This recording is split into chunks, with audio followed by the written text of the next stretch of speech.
The end of an era from the night of the 8th month of 1446.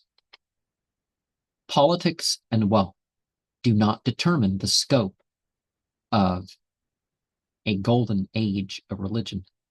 Mystics are marginalized, and health is not of all types amidst human folly. Scientific findings are to be used to judge a tradition's validity. Economic conditions, by bad decisions, may go awry. Conceptualized schools, rather than reason, stifles philosophy.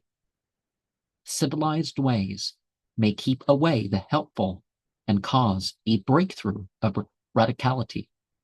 An idealized past may stop useful opinions and leave development in history. Now, in doing this series, one of the key things that I am doing is to question whether or not it was an Islamic Golden Age that people are talking about.